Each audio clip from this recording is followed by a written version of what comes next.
Salicylic acid ഇപ്പോൾ ഉപയോഗിച്ചുകൊണ്ടിരിക്കുന്നവർക്കും ഇനി ഉപയോഗിക്കാൻ ആഗ്രഹമുള്ളവർക്കും പ്രയോജനപ്രദമാകുന്ന ഒരു കാര്യമാണ് ഞാൻ ഇപ്പോൾ പറയാൻ പോകുന്നത്. അതായത് നിങ്ങൾ ഈ ഉപയോഗിക്കുന്നത് നിങ്ങളുടെ സ്കിന്നിന്റെ പ്രോബ്ലം അനുസരിച്ചാണ് നിങ്ങളിത് ഉപയോഗിക്കുന്നത്. നിങ്ങളുടെ ഈ പ്രോബ്ലം കുറയാൻ ഏകദേശം ചിലപ്പോൾ 4 to 8 വീക്സോളം ചിലപ്പോൾ നിങ്ങളിത് ഉപയോഗിച്ച് കഴിയുമ്പോൾ മാത്രമേ നിങ്ങൾക്ക് കറക്റ്റ് ആയിട്ടുള്ള ഒരു റിസൾട്ട് നിങ്ങൾക്ക് മനസ്സിലാവുകയുള്ളൂ. അപ്പോൾ അങ്ങനെ ഉപയോഗിച്ചുകൊണ്ട് നിങ്ങൾക്കത് മാറി എന്ന് വിചാരിച്ച് അത് നിങ്ങൾ പെട്ടെന്ന് നിർത്തി കഴിയുമ്പോൾ നിങ്ങൾക്ക് ചിലപ്പോൾ ഒരു 1 വീക്ക് കഴിയുമ്പോഴത്തേക്ക് വീണ്ടും നിങ്ങൾ എന്തിനാണോ അത് ഉപയോഗിച്ചുകൊണ്ടിരുന്നത് ആ കാര്യങ്ങൾ വീണ്ടും വിസിബിൾ ആയി തുടങ്ങും. അപ്പോൾ നിങ്ങൾ ചെയ്യേണ്ട കാര്യം ഇതാണ്. നിങ്ങൾ നേരത്തെ ഉപയോഗിച്ചുകൊണ്ടിരുന്നത് ആഴ്ചയിൽ 3 ദിവസമോ അല്ലെങ്കിൽ ആഴ്ചയിൽ 2 ദിവസമോ ആണെന്നുണ്ടെങ്കിൽ അതിനെ കുറച്ചുകൊണ്ട് വരിക.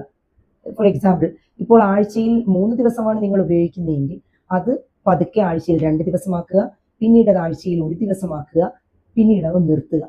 അങ്ങനെയാണെങ്കിൽ അതൊരിക്കലും നിങ്ങളുടെ സ്കിന്നിനെ അഫക്റ്റ് ചെയ്യുകയില്ല.